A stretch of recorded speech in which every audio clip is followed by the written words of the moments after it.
In 1972, the IRA won the right to political status as a result of a hunger strike. In 1975, this was on the brink of reversal, with the British government working towards a policy of criminalisation, ulsterisation, the ultimate aim being normalisation. There can be no question of political status for someone who is serving a sentence for crime. Crime is crime is crime. It is not political, it is crime. Ulsterisation meant that the British Army would withdraw, and UDR and RUC were pushed to the front. On the 1st of March 1976, the British government implemented their policy of criminalisation, which meant they withdrew political status from all captured Republican prisoners. The main objective of this policy was to A, demoralise the Republican movement, B, demoralise the Republican supporters, and C, to tell the world that the struggle was nothing more than a criminal conspiracy led by mafia-like godfathers. The British government declared that those convicted of charges occurring after the 1st of March 1976 would be treated as common criminals and serve their sentences not in the cages along Cache, but in the purpose-built cellular accommodation in a separate phase of Long Cache camp, the H blocks.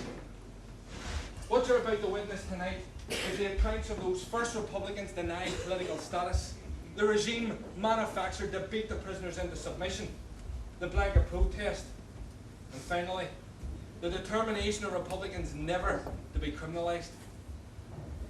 On September 14th, Kieran Nugent was the first Republican to be sentenced under the criminalisation policy.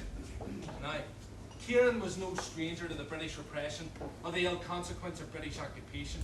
He was interned between February and November 1975, but before that, loyalist assassins had shot him 7 times in March 1973. He was only 15 years old. His friend, Bernard McArlane, who was standing right beside him, was shot dead.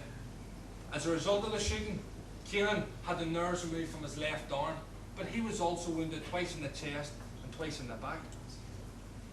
Kieran Nugent was only 18 years old when he took on the entire prison regime. When he was in criminal jail on remand, he realised the need to oppose the criminalisation policy. With a few other lads, he discussed the best way. He decided not to wear a prison uniform because it distinguished the criminal status prisoners from the political prisoners. The responsibility for the blanket being the protesting prisoner symbol, well, that solely rested with the jailers. They had thrown him in a blanket after stripping him naked of his clothes. Asked, did he fear them in any way? Well, Kieran simply said, I have no fear of any part of the British system. I have no fear of any part of the British system.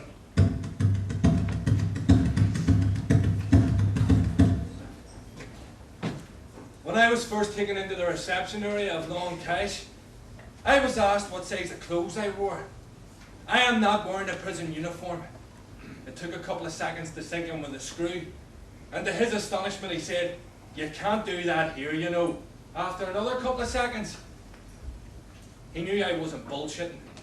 So this time, he decided to take the non-verbal response and let his friends in H1 deal with me. Right, you! Where's your army now, eh? Move out!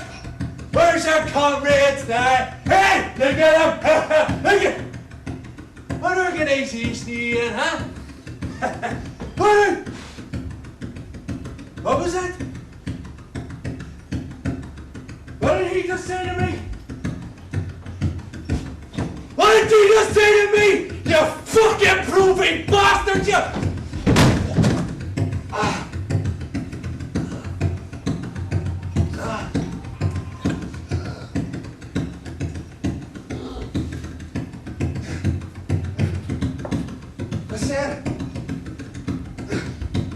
I said organisation. Sure, I'm not even a member of the credit union. Get off me! You bastard! You fucker! You!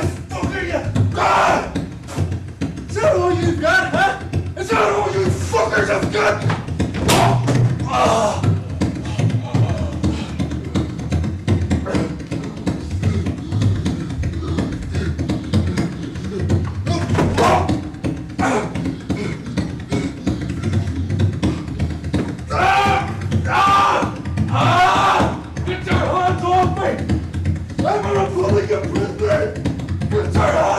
Ah, you bastard, you!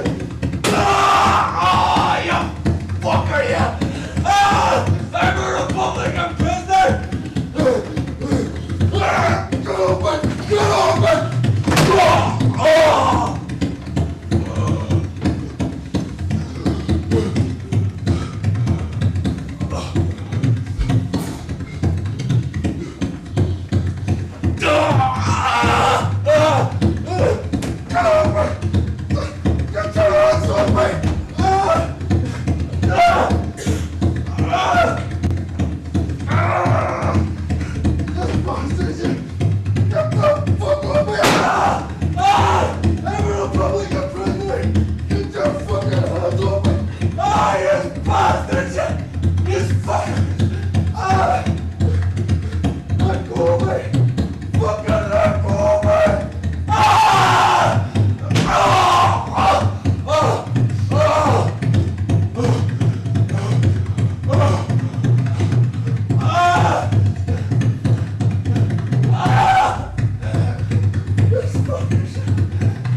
I stood at the door to try and detect any kind of noise coming from the wing.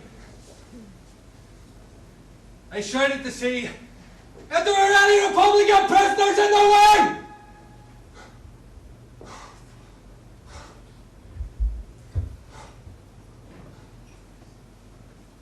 The silence and the echo of my own voice told me that I was the only prisoner in the wing.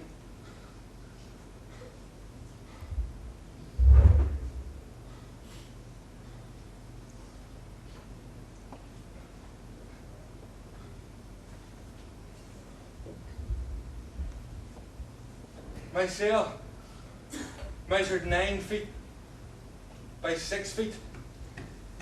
At early intervals throughout the night, the screws would come around and batter the hell out of the door.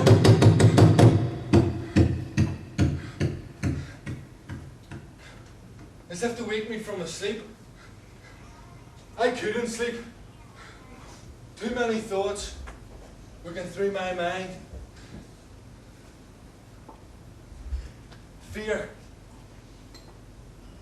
of the unexpected. The next morning, a screw entered my cell. Jack the maniac, built like a tank, but as thick as a plank. Right, you. I've been sent to tell you that you better put this prison uniform on and see if you don't, you'll be sorry. Prove it. I'll be back in 10 minutes.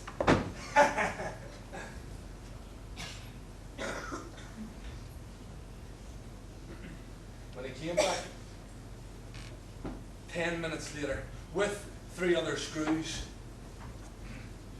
The prison uniform was still on the ground. But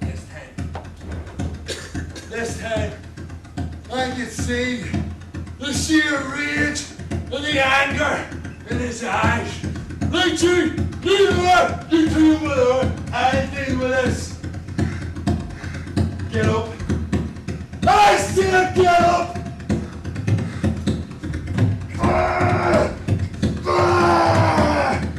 I need to wear the prison uniform. Stop it! He's all mine. Put the prison uniform on!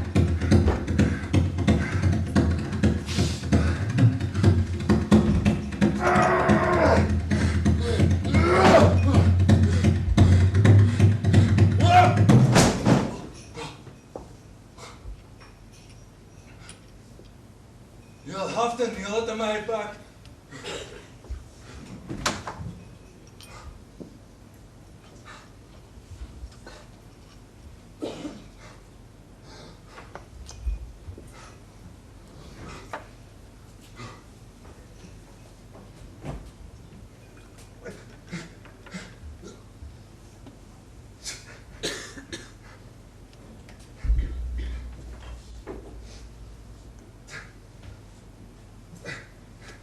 When they eventually left,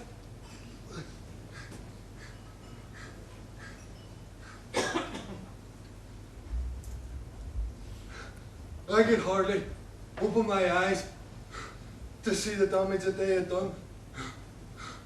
My body was covered in bruises. My eyes had swelled up like Belfast bobs, and my ears like cauliflowers.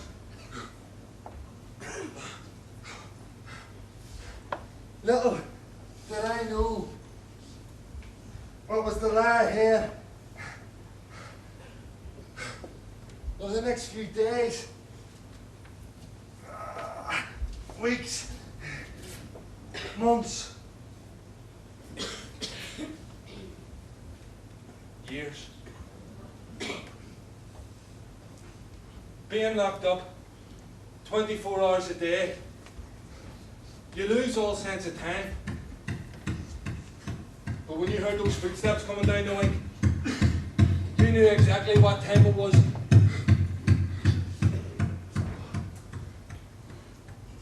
Yet with all the mental and the physical torture that those screws put me through, it made me more determined to see this protest through. And when I heard of other comrades joining the protest and taking the stand, my morale was high. I wasn't on my own. Victory to the blanket man. Victory to the blanket man!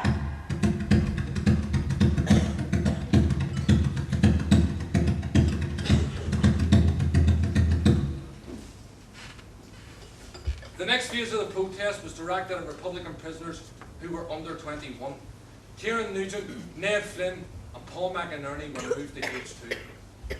Now, H2 was a torture chamber, if you like, and this is where they tried to break them, both mentally and physically. Well, they obviously thought that they were weak and vulnerable and would be more likely to crumble to the system. They were moved to 3 separate wings in H2, A wing, B wing, and C wing. Now, in a wing, there were 24 cells. There was 12 cells on each side. There were 2 non-political prisoners in each cell on one side. Kieran, Ned, and Paul were moved to the opposite side of each wing. Now, this was meant to show them what they could get if they were to put the gear on, but also to degrade them and humiliate them in the hope that they would give in. But like everything else, this strategy only strengthened the determination of Republicans not to give in. A screw came into Kieran's cell to deliver a very important message. Right, you. I've been sent to tell you, if you want to wash, piss, shit, or even go to your Sunday school, You're gonna have to do it naked. Prove it.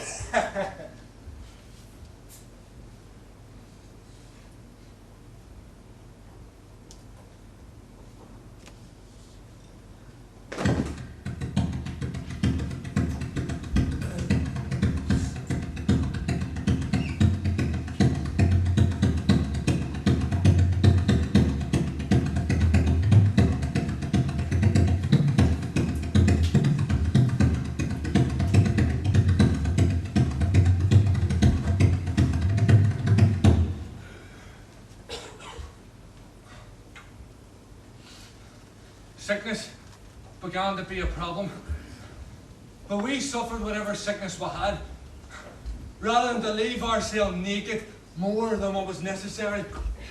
Because when you did, the screws would all shout verbal abuse at you. They even come up with a nickname for us. The Streakers. And that's how they greeted us when we left their cell. But each week saw the numbers grow. More and more Republicans were taking a stand. I was awakened one morning by a screw who told me I was moved to a new block. H5. I was moved to C Wing. But what does this mean? Are they trying to step up their attempts to break us? Well, does it mean more beatings? Or whatever it means. I'll be ready.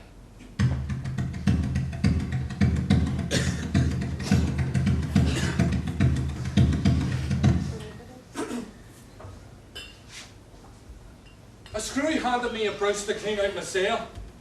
I nearly shit myself. A screw was talking to me as if I was a human being. Speaking of human beings, I was now in a wing with other comrades. The first few encounters were taken up by exchanging stories and catching up the scale in the outside world. Macara, Kieran Nugent, pleased to meet you. Who is it? Sean? From where? No, I don't know no Sean from down there.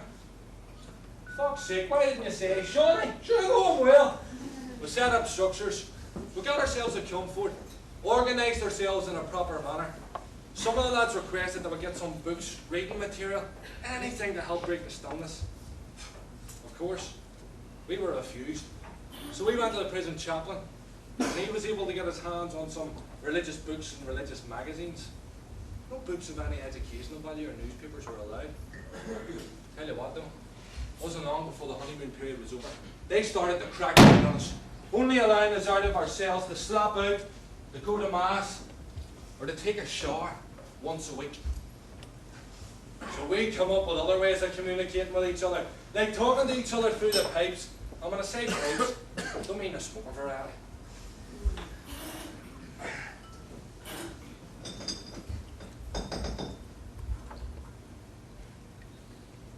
Making people. We then come up with more advanced ways of making contact with each other's cell, like swinging the line. Now, swinging the line originated in Crumlin Road Jail, and it was an effective way of passing things. It was smuggled in through the prisoners or through visits. The process was simple. You took your blanket. At one end of it, you tied a large knot, just to give it enough power for the swinging action. In it, you put your packages. You then told your comrade in the next cell to come to the window and hold out his hand.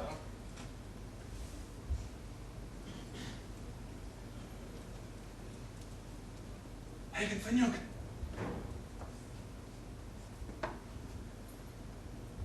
Hagen Finjok. Hagen, will you come to the window and hold out your hand? You then started to swing. Anything from religious books to magazines was passed. Well, this was done at night, when the screws had left the block. Now, shooting the line. Shooting the line gave us access to our comrades on the other side of the block. Now, this consisted of a button taken from a prison shirt, 10 to 15 feet of fine wool, which was used to stitch the top of the blankets. You attach the wool to the button. The button was then flicked with your finger to your comrade on the other side. He hooked it in, tied his package to the end, flicked it straight back.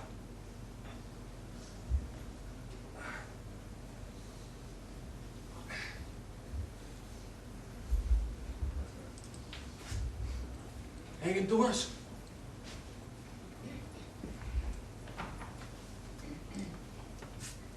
Hanging doors.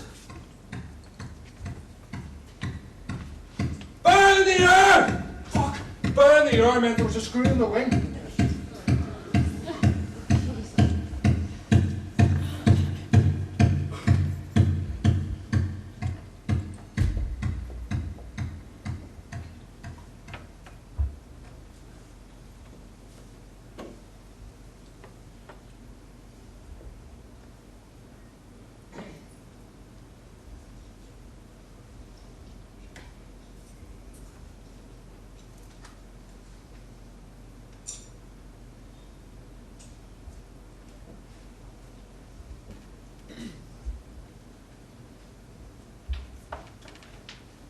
Hanging doors. Hanging doors. In the tree.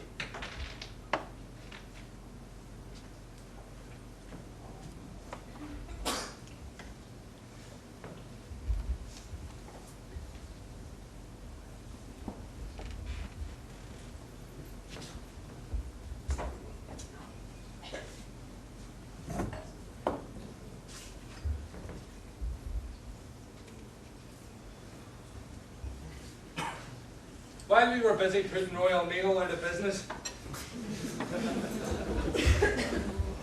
the screws in administration accepted the protest and the brutality continued. So our Comfort discussed different strategies we could use to uplift the protest. One suggestion was to go on hunger strike, but it was later dismissed.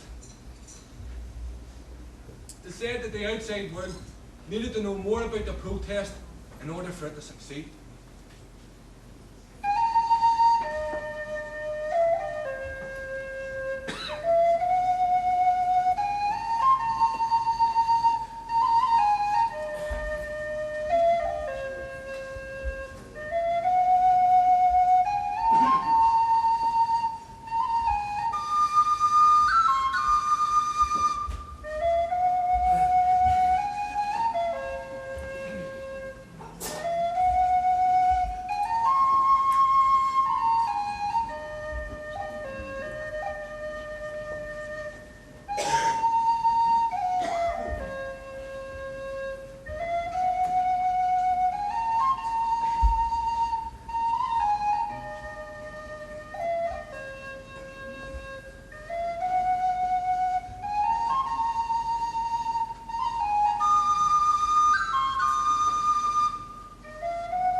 We were forced to uplift the protest, as the screws wouldn't let us slip out of our cell.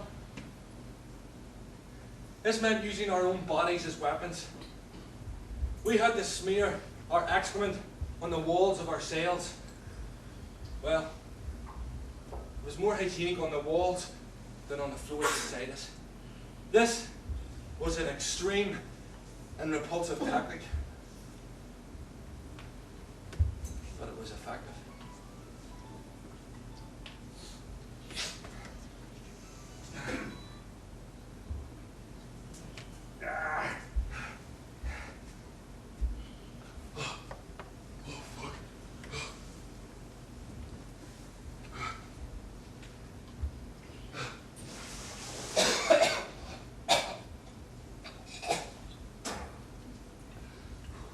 Some of the lads couldn't eat because of the smell.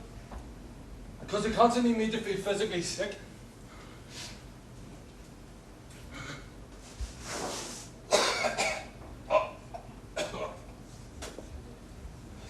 But do you know something? We soon get used to the smell of shit.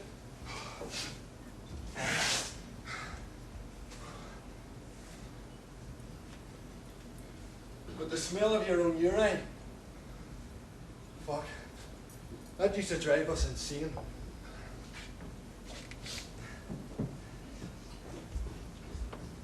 I knew it wasn't going to be long before the maggots set in. I wasn't wrong, you know.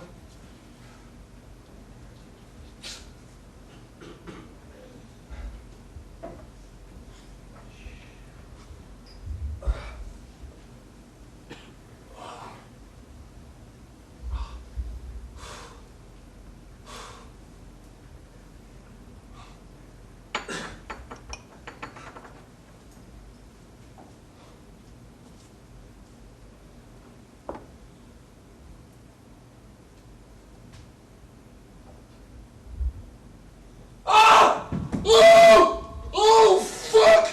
Oh, Jesus Christ! Fuck me! Oh, Jesus! Ah! Fucking hell! Ah! You sweet bastards! Ah! Ah! Fuck's sake! Ah, you fucker, you! Right.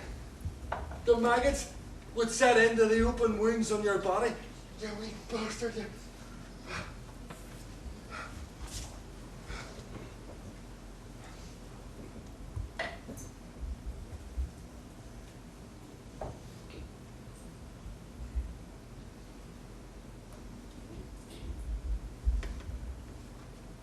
Do you know something?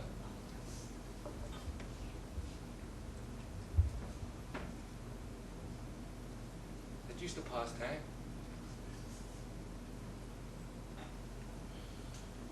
Just watching it. The filth and dirt and smell, stench particularly, took my breath away. I wasn't able to talk for a few minutes in one or two cells because I felt so much like vomiting. And the same thing after lunch when I went back again. I went through the same experience. After a while, you become a little bit accustomed to it. You find it bearable, you know. But when it hits you between the two eyes, first of all, it's horrible. Then in the cells, there are no beds, there are no tables, chairs, or anything. Prisoners are just dressed in a blanket or a towel. No other clothes. They're just sitting or lying there on mattresses on the floor. They have no books, they have no pens or pencils, no kind of mental stimulation at all from day to day, no communication with the outside world, radio or magazines, television or anything like that. In fact, it must be perpetual boredom to be just spending one's life in that way.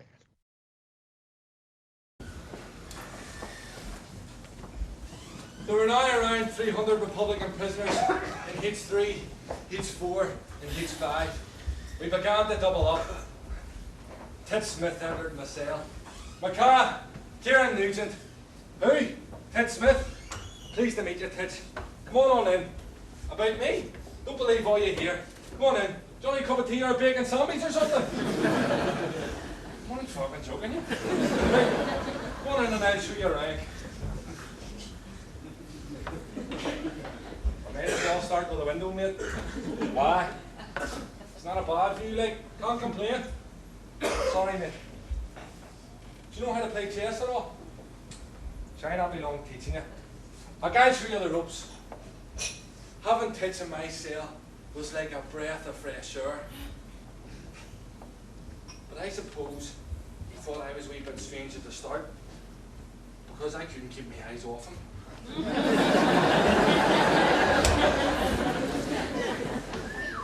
How you doing, mate? But just having tits in my cell was like a breath of fresh air. But we had to keep each other's spirits up, keep the morale up. Now, some of the lads in the wing were good at this because they organised political discussions and quizzes. Now, tits, Cara, just sit there, just for 2 seconds, please. I want to hear the last question. Yes, 2 minutes, tits. Shh, shh. Who won the men's 100-metre sprint in the Olympics? Fuck me, I know this one. Who won the men's 100-metre sprint in the Olympics? What the fuck was his name? Oh, Tits, it wasn't fuck. Why can it be him, Tits? Tits, shush, will ya? Ah, for fuck's sake, Tits, I missed the next question as well. You wee fucking bollocks, ya. Well, shut up, will ya? Some of the lads in the wing would have sing-songs, just to demonstrate to the screws that we were far from being beaten. Aye. I wasn't much of a singer, but now there was Titch. Sure, he sang as hard as anyway. And God loves a try, eh?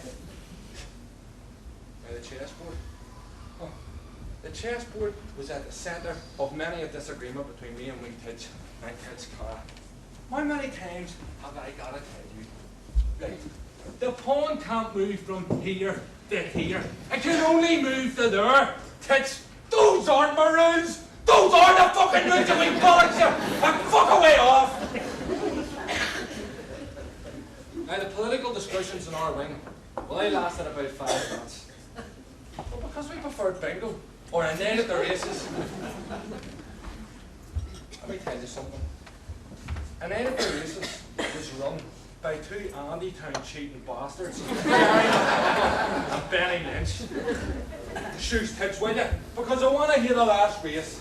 Yes. Right lads, this is the last race of the night. It's a hitchback handicap. Going to read out the horses and the jockeys on them, as well as the odds. Yes. First of all, you've got Davis Diver. It's 5-1, ridden by Kieran Nugent. 5-1? Number 2, you've wee Pat the Briggy, 3-1, ridden by Pat McCollar. That's not bad odds, Pat. Number 3, Jimmy Liftertop, 4-1, ridden by Jim O'Neill. Have you seen my tall, Jimmy? Number 4, you're not here to think, even money favourite, Sid Walsh. He's always feeling. Number 5, for God's sake, Junior, 2-1, ridden by Mickey Holden. For God's sake, Junior. Number 6, the Eye Whipper, 6-1 outsider. It's an unknown jockey, and he's wearing a mask. That's only Rob Collins, a cheating bastard. Aye. Okay, here we are now, taking the horses down to the start. They're all looking in very good shape. The Davis Diver was slightly limp there, seems he's had a problem getting over the hurdles before. Pat the Briggy was looking in very good shape, although there's only reports he's carrying 6 pound overweight. That's not good. Jimmy lifted towel, sprinted down to the start, and he's ready to go. So they're all in the stalls here for this last race of the evening, the Hitchblock Handicap. Place your bets. Here we go, and they're off. And the first one into the front is You're Not Here to Think. Sid Walsh likes the lead from the front. He's looking around and he's pointing at the rest of the horses, telling them not to come too close. For God's sake, Junior's coming in at second there. The Eye Whipper sneaking up the inside in third. Big Pat the Briggy, wee Pat the Briggy in fourth. The Davis Divers there as well. And here they are. They come round the bend now, coming up to the first fence. They all jump it in fine style. Pat the Briggy now seems to have taken it up from Jimmy Liftertop. You're Not Here to Think in third. For God's sake, Junior in fourth. The Eye Whipper in fifth. The Davis Diver has slipped back into 6th place, but Kieran Nugent seems to know what he's doing. They come round the bend. They head towards the next fence. They jump it. Pat the Briggy still in front from Jimmy Liftertop. For God's sake, Junior's moved up into third. You're Not Here to Think seems to be spouting off a wee bit of bullet there. He's shouting at the rest of the horses to slow down, but the Eye Whipper still slips up the inside there, and the Davis Diver takes up the rear. As they come round again, they come up to the next fence. And wee Pat the Briggy sticks his nose in front. Oh yes, it's slightly in front. But Jimmy Liftertop pulls up beside him. He's there with You're Not Here to Think. For God's sake, Junior in the 4th place, the Eye Whipper. And still the Davis Diver sitting very confident there in 6th place. And now they come to the third last fence of the evening. They come to it now. Jimmy Liftertop up, and oh, Jimmy Liftertop has just fallen at the third last. Wee Pat the Briggy smiles and passes him. The Davis Diver has moved up into 4th place now.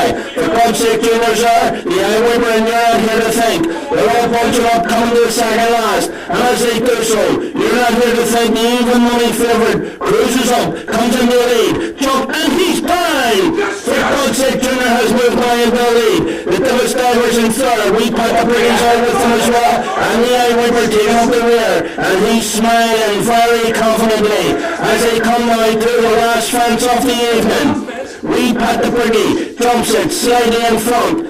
Jimmy Liftertop in second. For the Eye Whippers in third. The Davis Divers in fourth. They come and they're all safely over it. And we're now in the this sprint finish. We put the British just in front. Let the Stewards move up in the second. The Irish in third. Essex running down 150 yards. Let the Stewards sticks his nose in front. We put the British hips in the second. The Irish in third. They're coming to it. And what's happening to the Stewart? He has just stopped dead. We put the British past him and takes the race. We put the British first. The Irish second. And with the Stewards walks over the line very, very quietly in the third place. What happened to the Devastator? What happened to the Devastator? I was fucking in front, you cheap bastards! For fuck's sake, you three-only grand cheap bastards, you! That's every 10 tits, every fucking 10 cheating bastards, the whole lot of you! For fuck's sake, tits! And what the fuck are you laughing at, you wee bollocks, you? I didn't even want her in the waist anyway! Fucking cheating bastards! Now, there was no way the screws and administration were going to let us have this much fun without stepping up their attempts to break us. They implemented wing shifts, mirror searches, and forced vices. Get your hands off me! Get off me! Leave kids alone! Leave them alone! Don't give him kids! Don't give him me! You bastard! Get off me! Get off me!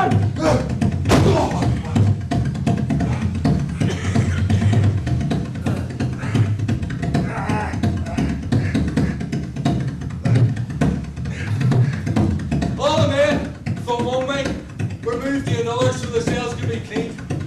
But this wasn't solely introduced so the cells could be cleaned. This provided an opportunity for the screws to inflict brutality. Yes, bastards! And to degrade the prisoners. This became a routine, thread up by all the private men. The medical personnel, or MOs, were to blame for this as well. Does anyone watch this? Being kicked, punched, beaten. Then the quack with sanctioned forced vices. Then came the humiliation table and the mirror searches. The prison officer would ever so politely say, "May I have your car?"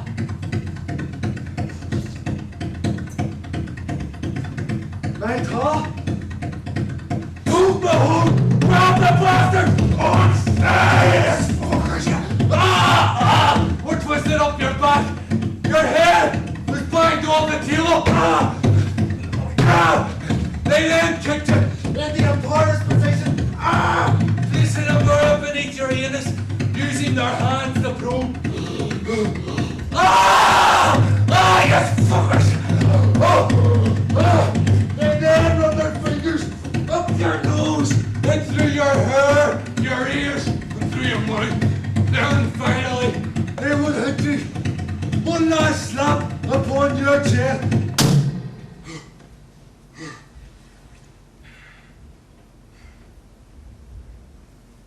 Leaving a brilliant imprint. The glorious red hand of Ulster.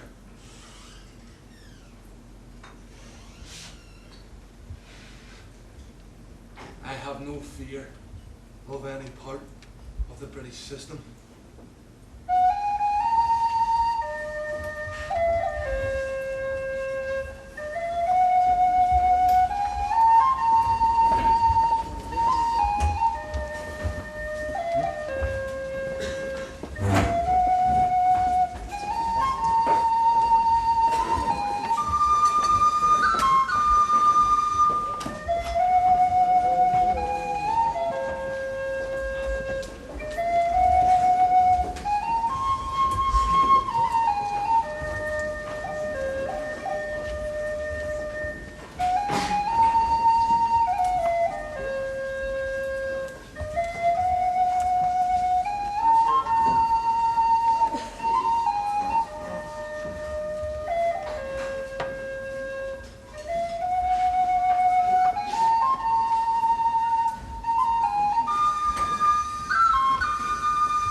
heading towards my release date now.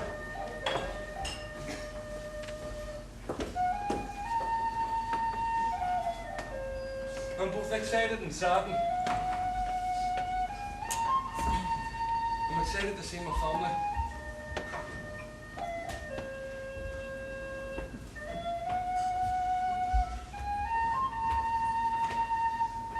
But I'm saddened to leave my comrades behind.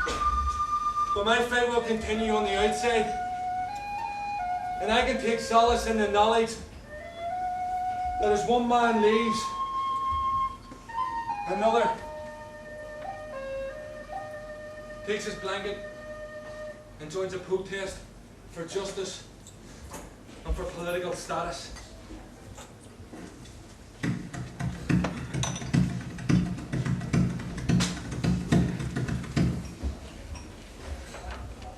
The blanket protest continued for another 3 years. The brutality was relentless.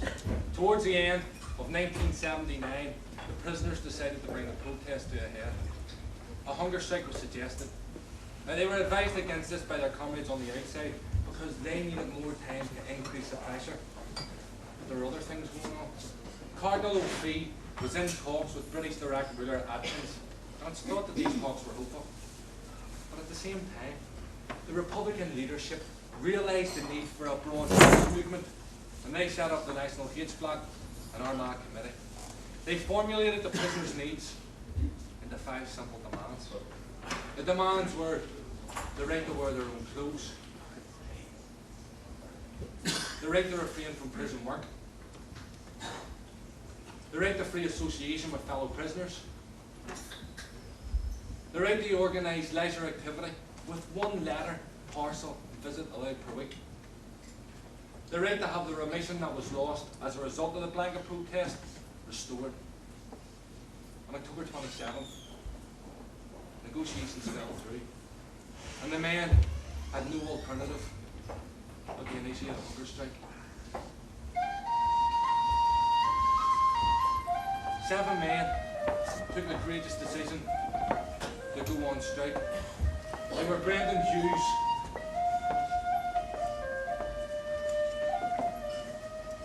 Leo Green, Tom McFeely, Sean McKenna, Tommy McKerney, John Nixon,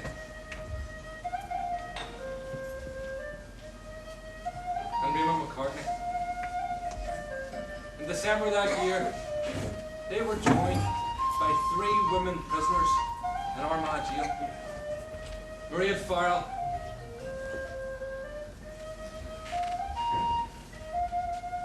Kieran Nugent, and Mary Doyle. In mid-December, when Sean McKenna was on the brink of death, word was sent into the prison that the British government had provided a document which would meet the 5 demands. This led to the end of the hunger strike. As far as the prisoners were concerned, the British government had provided a document which was the base of a solution. Now, the implementation of this document, however, was a different matter. In January 1981, 2 wings came off the No Wice protest, and relatives brought clothes for the prisoners. Now, when the relatives reached the jail, well, they were told by the screws that the clothes were not allowed in. Well, it became clear that the NIO and the prison authority were refusing to make any concessions. As far as the 5 demands were concerned, nothing had changed. Nothing had changed. Nothing had changed. Nothing had changed. Not a thing had changed. A second hunger strike was inevitable. From the 1st of March to the 3rd of October, a hunger strike occurred in Long Cache. 23 men in total went on strike.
doesn't seem quite so long ago. The last time that I saw you,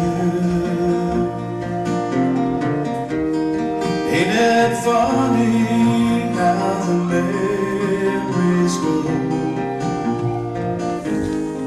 Seems they always fold around you. They tried to break you in a living hell, but they could not find a way. So they killed you in the H-block cell. Hope that all would turn away. You thought your spirit wouldn't rise again, but you dared to prove them wrong. And in death you tore away the chains. Let the world hear freedom's song. Yet the heartache and pain lingers on. They're still here, though it's so long since you've gone. But we're stronger now. You showed us how. Freedom's fight can be won.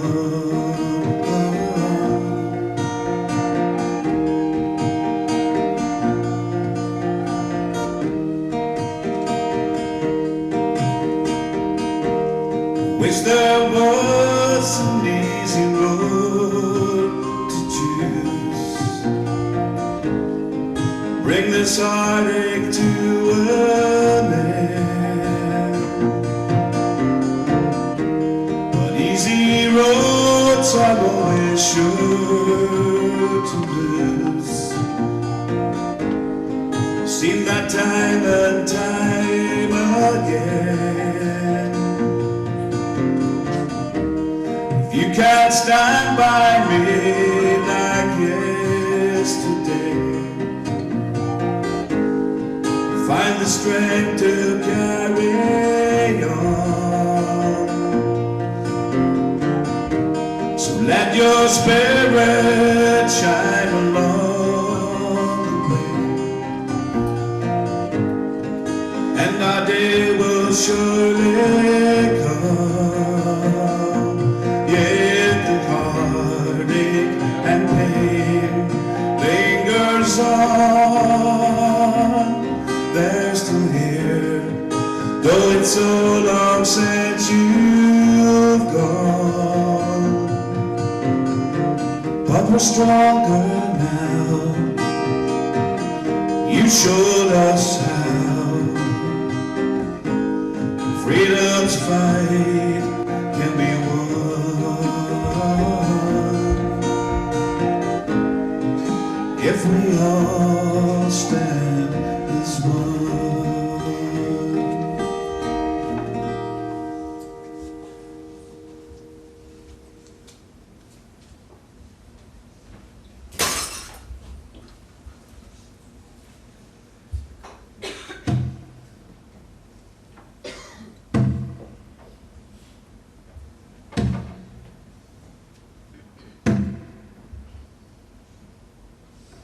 On the 3rd of October, the hunger strike ended.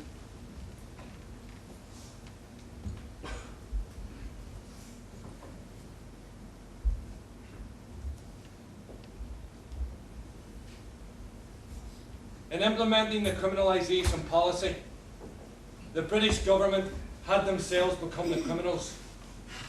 Not only did the support for Republicans increase, but the political status of Republican prisoners was recognised and accepted at an international level. Bobby Sands, once referred to Long Kesh as a breaker's yard. Will the blanket protest and the hunger strike smash the breaker's yard? And Long Kesh became the building site for the future of republicanism. Kieran Nugent, the first blanket man, passed away on May 4th, 2000.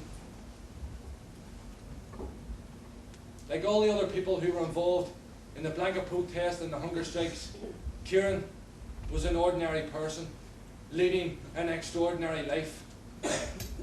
In taking a stand for political status, Kieran's legacy continues to shape the struggle towards Irish freedom and self-determination today.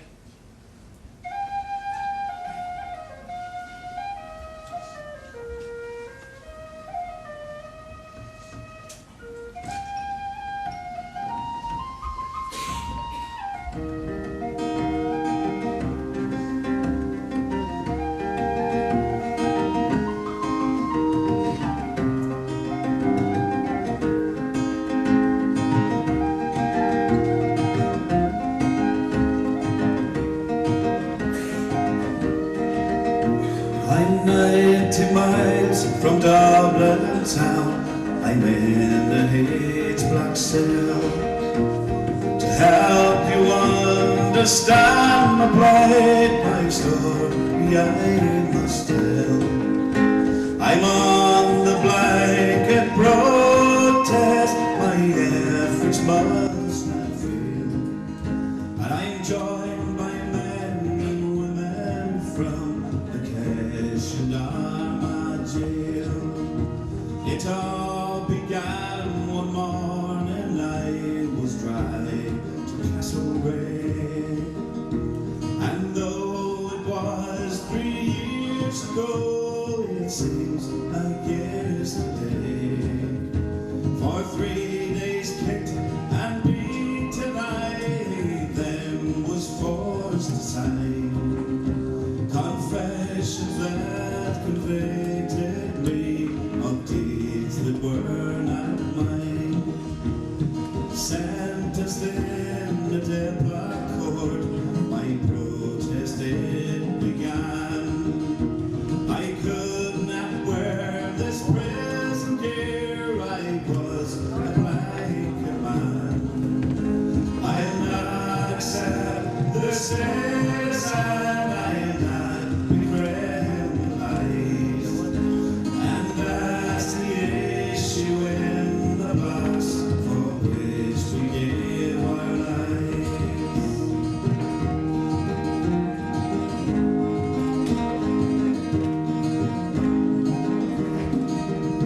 I've been held in salt and water while we back with dexterous sword.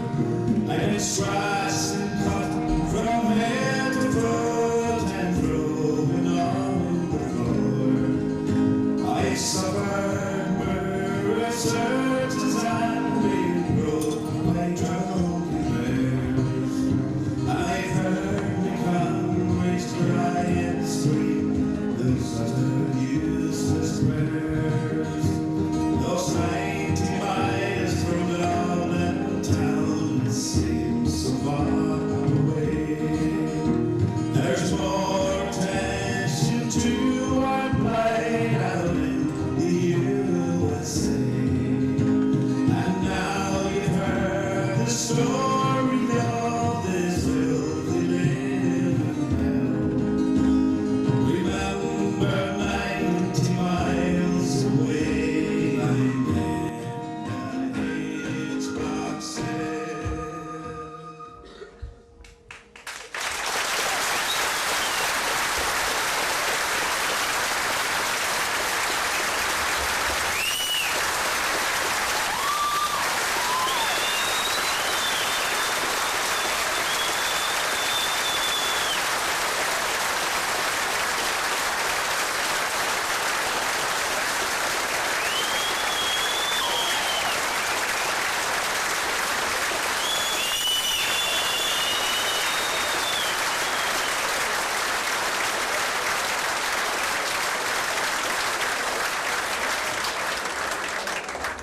Thank you very much, ladies and gentlemen.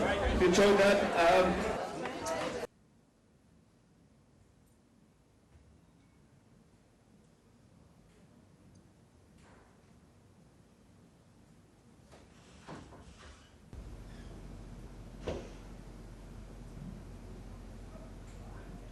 Kieran Nugent.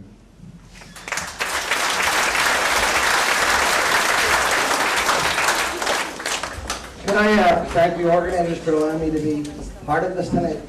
I think the play we have just seen is a long time coming. I think the recognition that Kieran Nugent deserved is a long time coming. Kieran Nugent was a hero. He was someone who was ordinary and was thrust into a situation and responded as heroes do. He was also a very funny person, very, very well. Full of life, full of humour, full of mischief. The shot you seen of Kieran Nugent looking out of the prison, looking out of the van, he was released from prison. He was on his way to the press centre. I was the director of the press centre at the time. And we had spent 4 years trying to get coverage around what was happening in the jails, in Armagh and in the Cache. And it was almost impossible. There was a monopoly on the press. The British government were well organised. They had the control of all of the media.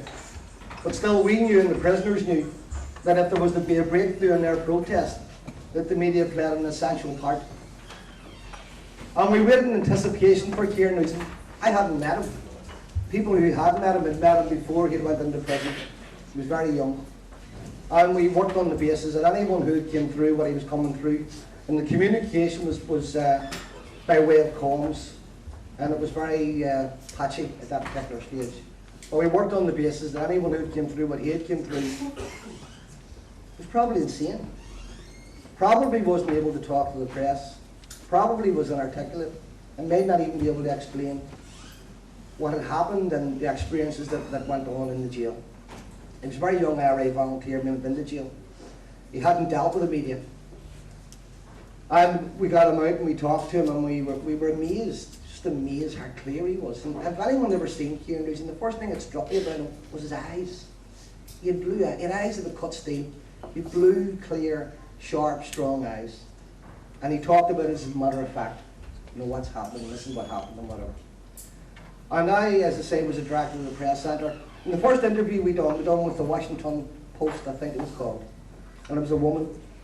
And I had sat in the interview because he had no experience, and we didn't know where it was going to go. So we arranged that if I asked the woman, did you want coffee, that what it meant was that me and him would go out and leave the room.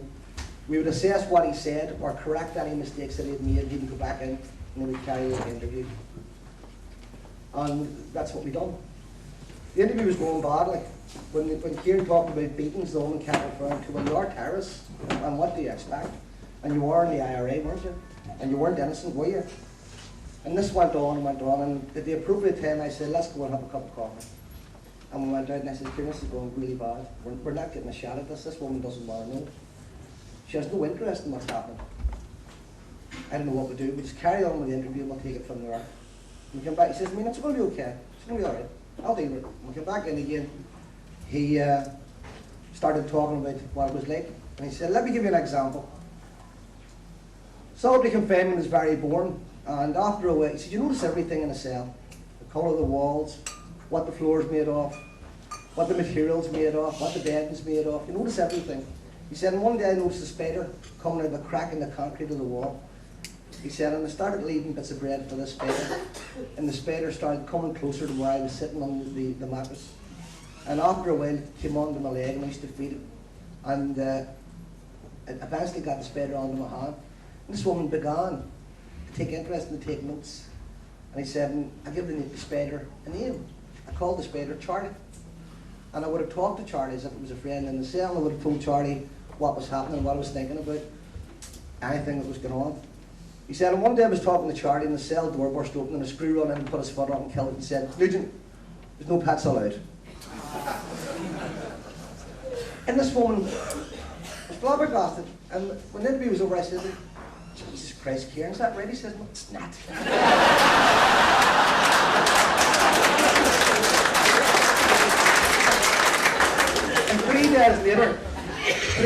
later, the Washington Post carried, not the story about the spider, but the story of the allegations of mistreatment in a prison in Ireland called Long Cash. Of all the people in my life, Kieran Nugent was the most resourceful.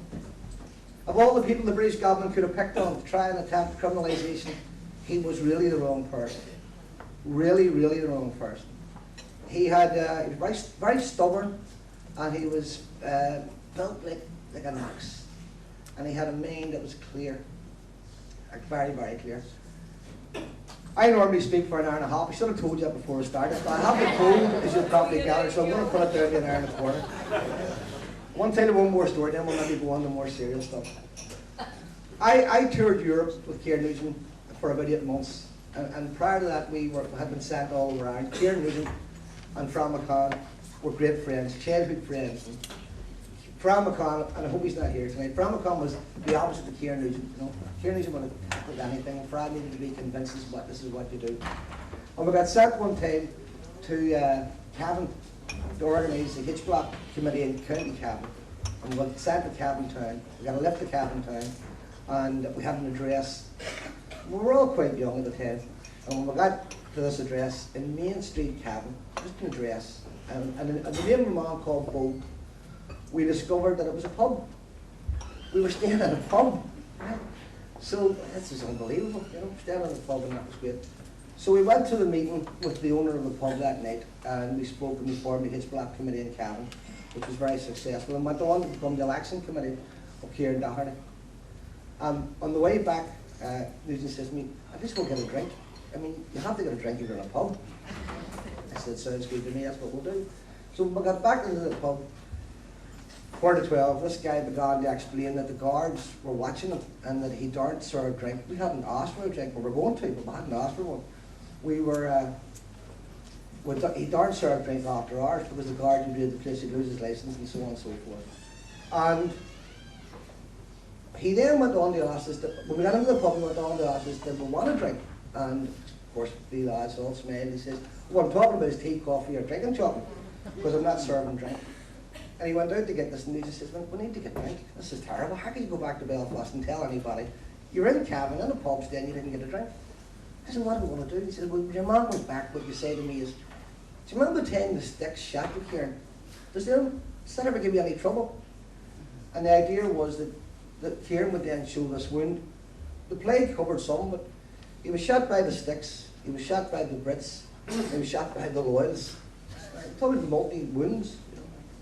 And when he came in, this guy came in with this tray of tea, or whatever it was he brought, everything but alcohol.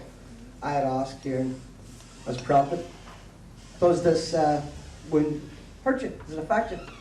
And he said, "Were you shot, boy?"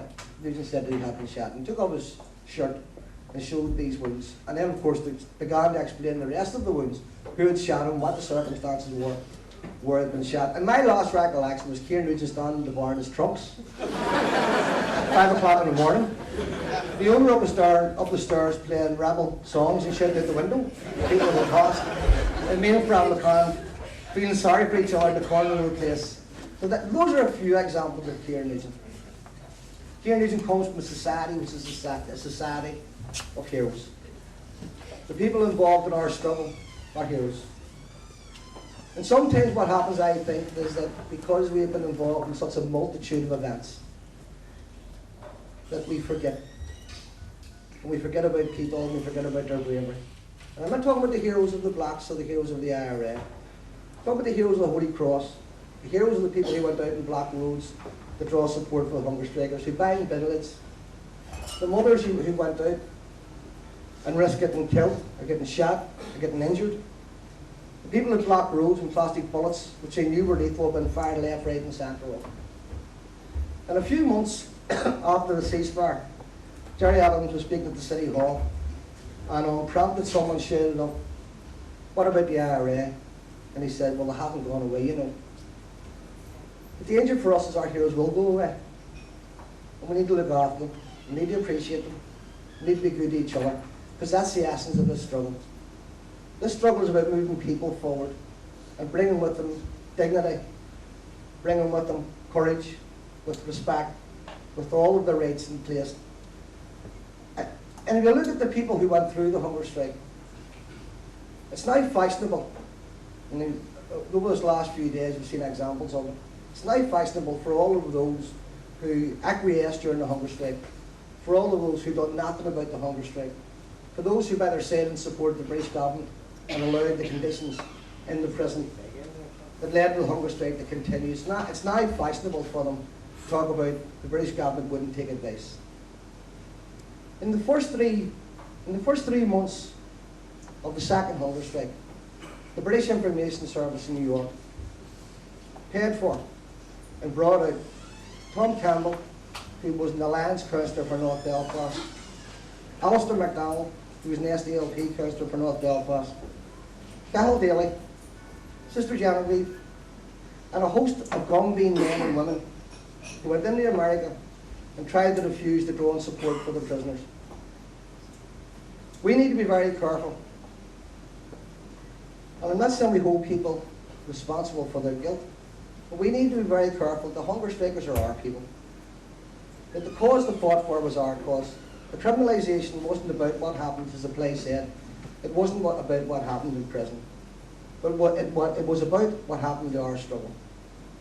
We had spent many years in advance of the Hitchback struggle and the hunger strike, trying to internationalise, trying to draw attention to what made war in Ireland inevitable, what created conditions for war inevitable, what made the IRA do what they done, what made people struggle in the way that they struggled. And the British government believed the criminalisation of the prisoners was the weak link, and if they could break that, they could criminalise the struggle. And it failed. And it failed disastrously. During the hunger strike, the Irish question and the reality of the conflict in Ireland was put onto a platform that it had never enjoyed. And that was because that the people in the prison were clear about what they were. The people who supported them were clear about what they were. And those people who we drew our support from internationally have never left us. And we have a French lawyer here who's a friend of ours. He was 15 when the Hitchback struggle came. We have Americans over there, I can't really see, all of whom became engrossed in the Irish struggle as a result of what was happening in the prison. So the debt that we owe to the prisoners and the celebration of their life and the commemoration of their death isn't only about what went on in that prison struggle and during the hunger strike. It's about the real definition of heroes. To do a deed of bravery that involves other people rather than themselves. So we're a people full of heroes, and we're a people who are moving forward. And I think it's booked for 45 minutes. And I want to thank you for your patience. You don't get this order in our down all the time, you know. I want to thank you for your patience, and I want to thank you for having me here. And I get it done. Cold and dark the morning, just before the sun, a new day is breaking, our struggle has begun. The people are together, we shall be free, in this land our homeland, our own democracy. Come all you lads and lassies, rally to our cause and seek the abolition of those old-fashioned laws. Let's open every eye, let the people see what this land, our homeland, means to you and me. On the road together, walk hand in hand and ring the bell of justice over all the land. All the world is waiting watching you and me in this land, our homeland, our own democracy. Come all you lads and lassies, rally to our cause and seek the abolition of those old-fashioned laws.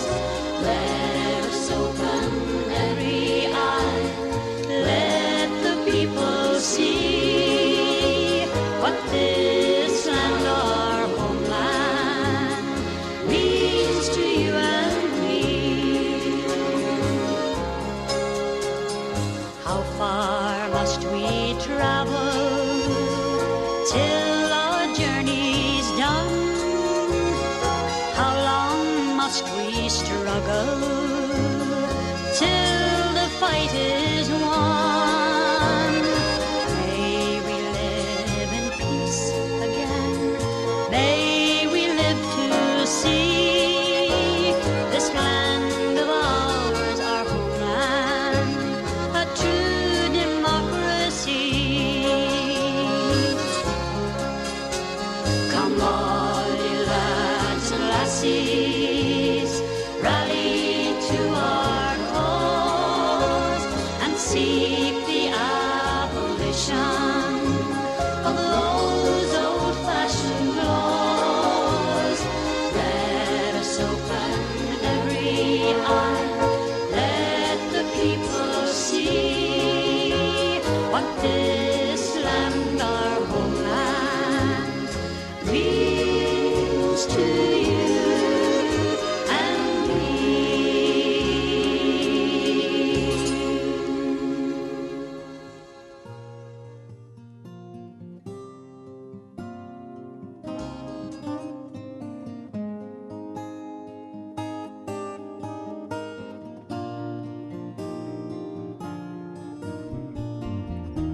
It doesn't seem quite so long ago,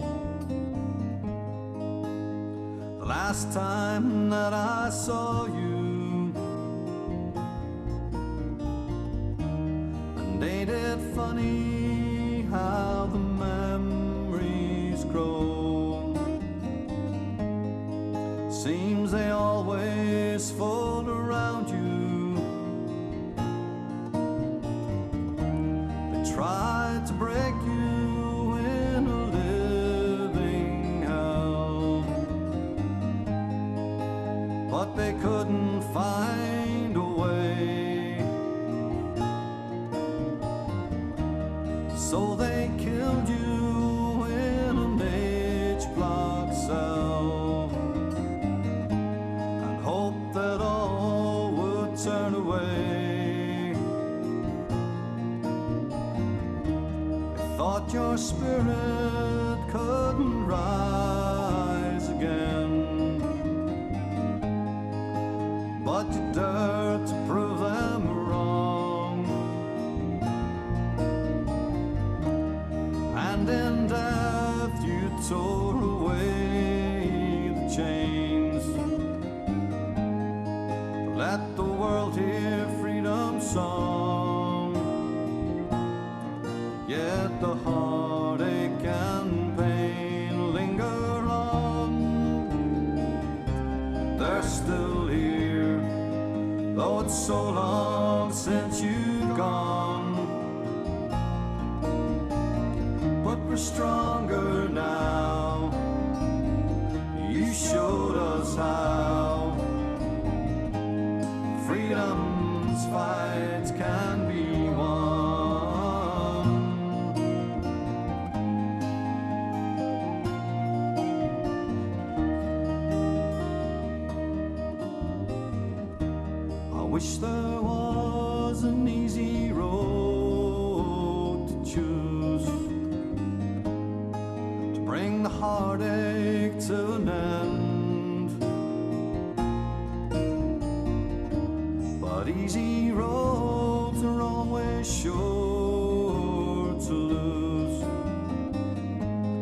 I've seen it time and time again. If you could stand by me like yesterday, I'd find the strength to carry on. So let your spirit shine along the way, and our day will surely come. Yet the heartache and pain linger on.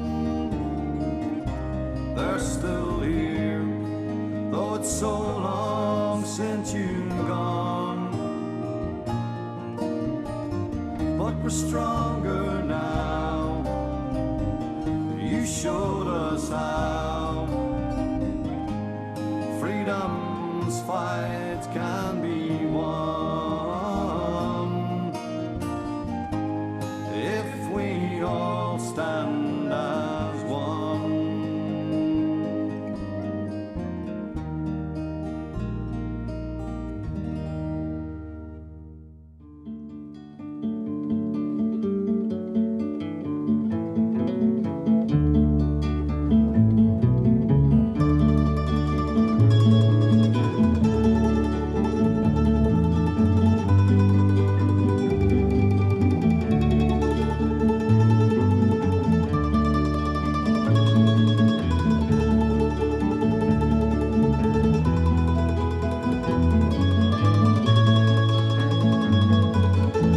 Misha Era Shiname Nan Hailach Bera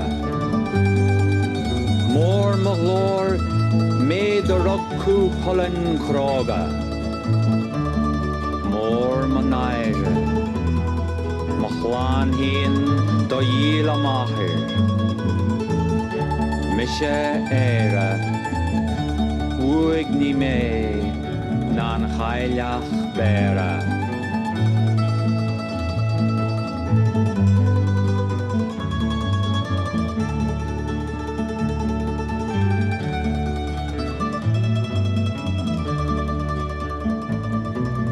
What did I have? Said the fine old woman. What did I have? This proud old woman did say, I had 4 green fields, each one was a jewel, but strangers came and tried to take them from me. I had 5 strong sons. They fought to save my jewels. They fought and they died. And that was my grief, said she. Long time ago, said the fine old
am older than the old woman of Bear.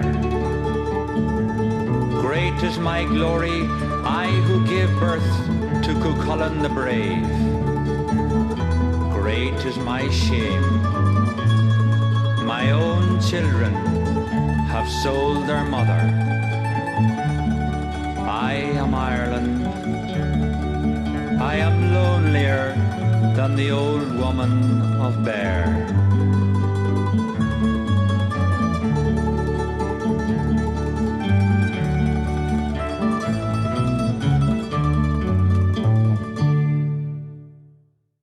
When apples still grow in November, when blossoms still bloom on each tree, when leaves are still green in December, it's then that our land will be free. I wander her hills and valleys, and still through my sorrow I see a land that has never known freedom. Only her rivers run free. I drink to the death of her manhood, those men who would rather have died than to live in the cold chains of bondage, to bring back their rights were denied. Where are you now when we need you? What burns where the flame used to be? Are you gone like the snows of last winter? Will only our rivers run free? How sweet is life, but we're crying. How mellow the wine that we're dry. How fragrant the rose, but it's dying. How gentle the wind, but it sighs. What good is in youth when it's aging? What joy is in eyes that can see when there's sorrow in sunshine and flowers, and only our rivers run free?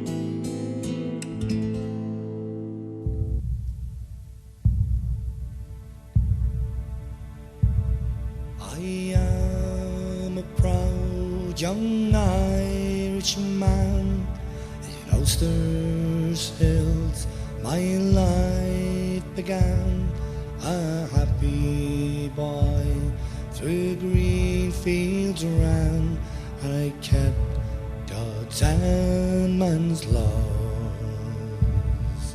And when my age was barely 10, my country's wrongs were told again by tens of thousands marching men. My heart stood to the call.